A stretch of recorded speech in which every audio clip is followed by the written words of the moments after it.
Torik Majidanur, anggota Komisi 9 DPR dari fraksi Partai Nasdem, maksud saya adalah Komisi 11. Selamat malam Mas Torik. Selamat malam Mbak.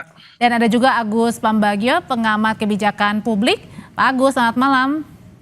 Malam. Ya, Mas Torik, boleh dibuka kameranya Mas? Oh ya, sorry. Oke. Oke, saya mau nanya ke Mas Torik dulu. Mas Torik pada saat kemarin bertemu dengan perwakilan dari teman-teman pengusaha thrifting, Mas Torik ikut juga ya ke sana ya? Datang menerima juga ya? Betul. Nah, tapi kemudian kan mereka sudah siap, dikatakan bahwa mereka ini sudah siap kalau dikenakan pajak asal masih tetap bisa dagang thrifting. Tapi sementara Pak Menkyu bilang thrifting ini tetap ilegal. Tanggapannya? Ya tentu ini sesuatu yang menarik dan memang sebetulnya saya sepakat dengan apa yang disampaikan oleh Pak Menteri ya. Karena memang tujuannya teman-teman dari asosiasi datang kemarin adalah satu, mereka tidak mau dijadikan kambing hitam atas kegagalan di ekosistem barang tekstil dan garmen. Kemudian yang kedua adalah mereka minta bagaimana itu masalah soal thrifting ini bisa dilegalkan dari yang tidak legal. Kemudian mereka juga minta solusi jangka pendek bagaimana mereka ini adalah sebagai korban tidak langsung diberikan tindakan-tindakan tetapi diberikan upaya-upaya dulu, kemudian diberikan solusi jangka pendek agar mereka bisa mencari solusi lain atau beralih ke pekerjaan yang lain. Itu tuntutan mereka kemarin sebetulnya Mbak. Ada 3 hal. Tanggapan saya memang impor pakaian bekas ilegal ini kan menurut hukum yang berlaku sejak 2015 memang ada Permendak nomor 51, Mendak per 7 2015 itu secara tegas melarang impor pakaian bekas ke Indonesia. Tentunya aturan itu juga diperkuat pada 2022 dengan memasukkan pakaian bekas barang larangan impor dalam Permendak nomor 40 tahun 2022. Artinya secara legal formal tidak ada ruang untuk melegalkan thrifting karena akan bertentangan dengan regulasi tersebut. Tapi tentunya kita juga sebagai anggota DPR harus mendengarkan apa yang dimau oleh masyarakat, khususnya dari asosiasi thrifting kemarin, Mbak, begitu. Oke, Pak Agus, ini kan sebenarnya bisnis thrifting ini bukan 1-2 tahun belakangan ya, sudah bertahun-tahun begitu masuk ke Indonesia. Pertanyaannya kenapa sekarang ini menjadi ramai kembali? Kenapa sekarang tidak boleh nih?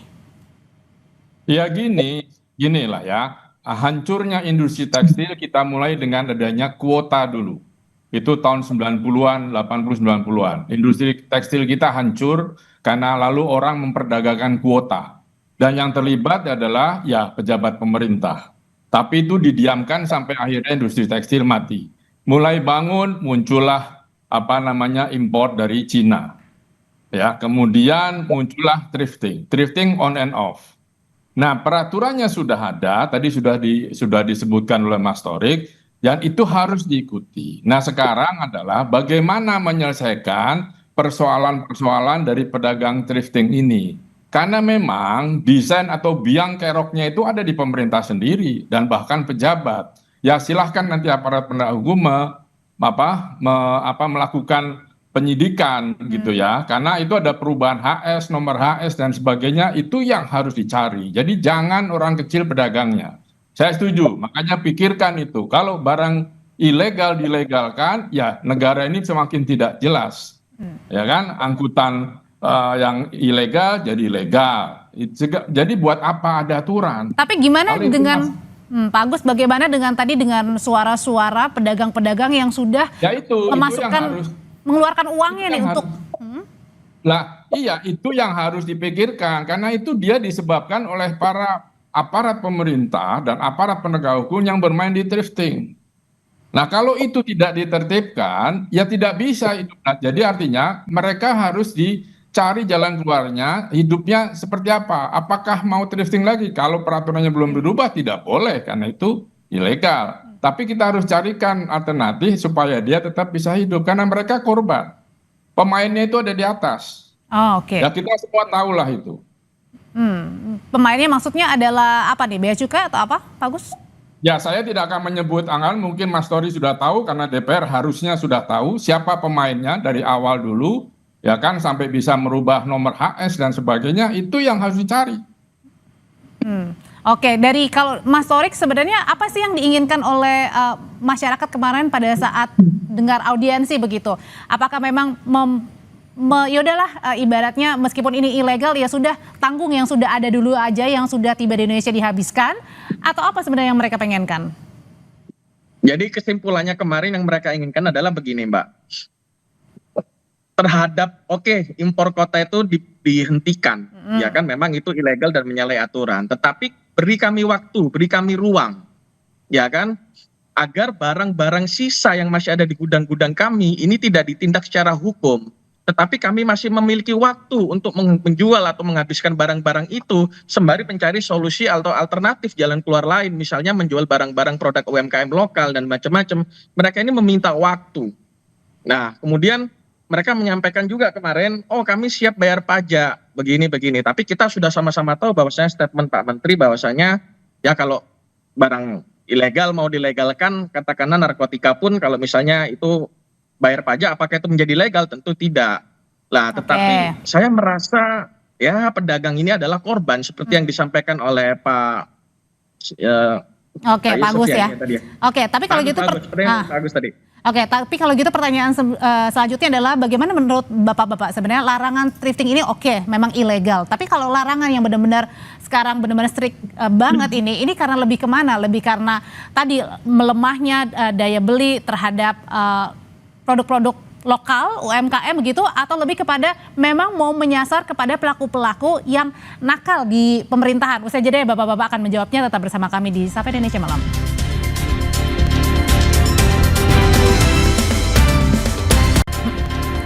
Direktur Reserse Kriminal Khusus Polda Metro Jaya membongkar praktik perdagangan pakaian bekas impor ilegal. Dari pengungkapan, polisi menyita barang bukti diantaranya 439 bal pakaian bekas dengan nilai barang mencapai 4 miliar rupiah.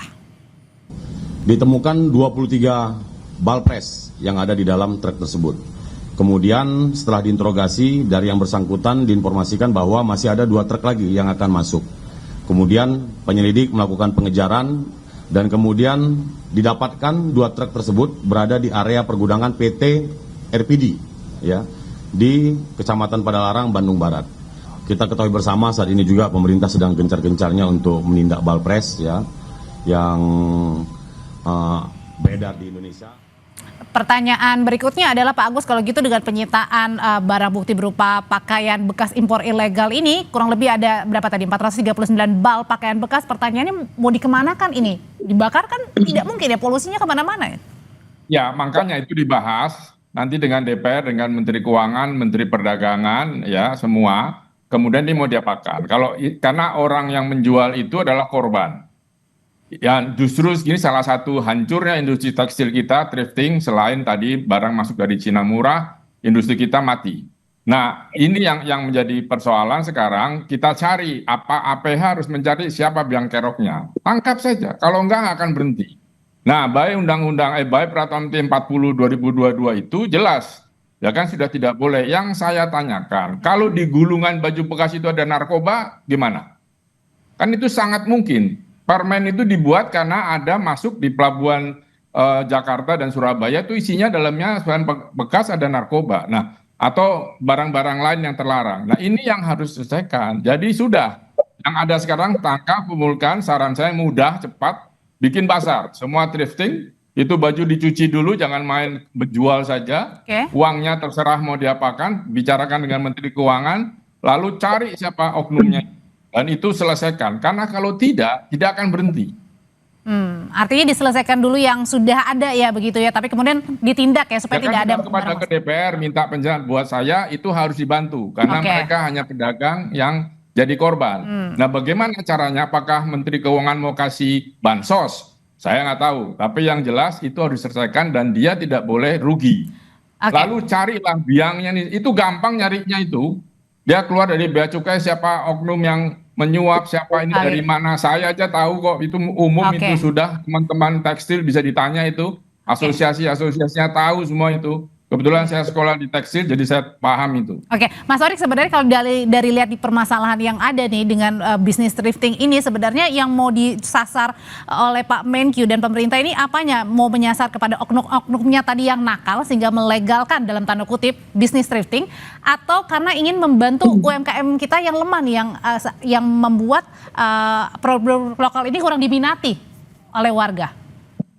Sebetulnya pemerintah ini sedang dalam upaya untuk melindungi UMKM ya Mbak ya, khususnya di sektor tekstil.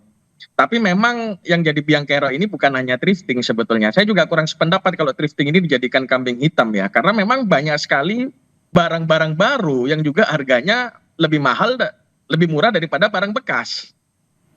Contoh aja, kita kemarin beberapa hari lalu kita sedang hangat ada harga jilbab harganya Rp1.000 atau kurang dari 1.000 dalam kondisi baru dijual di pasar Indonesia lah. Tentu ini sangat tidak melindungi UMKM kita lah. Pemerintah saya lihat di sini sedang melindungi UMKM kita khususnya di sektor tekstil. Jadi mungkin nanti pemerintah juga memberikan substitusi ya produk lokal ini untuk mengisi pasar. Jadi harapan kami juga nanti kita akan berdiskusi dengan pimpinan kami di Komisi 11 untuk berdiskusi segera dengan mitra kami tentunya Kementerian Keuangan untuk mencari solusi. Jadi kita tidak hanya menutup karena kasihan mereka-mereka ini. Artinya jangan di-cut langsung tadi, begitu ya, barang-barang yang sudah ada jangan harapannya. Jangan di-cut langsung, iya kan. Ini solusi jangka pendeknya kita tidak hanya sekedar melarang tapi juga menyiapkan solusinya. Bagaimana? Karena kasihan juga mereka ini bukan oknum atau penjahat yang secara langsung mereka ini berjualan melakukan suap, tidak. Mereka ini membeli barang-barang dari oknum-oknum yang memang sengaja menjual dan menjadikan mereka ini korban. Kenapa? Aturan ini sudah ada dari 2015, Mbak. Kenapa baru sekarang ditindak kan begitu kan? Kemana saja kita 10 tahun ini kan begitu. Nah tentunya kalau kita ini langsung menindak, kasihan mereka. Kita mesti siapkan langkah-langkahnya ini bagaimana kita memberikan pelatihan kepada para pedagang itu, atau menyiapkan produk-produk lokal untuk menggantikan keberadaan itu, atau memberikan fasilitasi alih usaha, pendampingan. Tentu Kemenkop dan KL-KL yang lain juga harus bersama-sama, tidak langsung dilakukan tindakan seperti ini gitu Mbak. Yang perlu ditindak secara langsung itu adalah importirnya dan oknum-oknum yang melakukan atau menyediakan barang-barang ini dalam kapasitas yang besar. Sudah kita tangkap pesannya. Terima kasih Mas Orik. Pak Agus terima kasih, selamat malam. Selamat.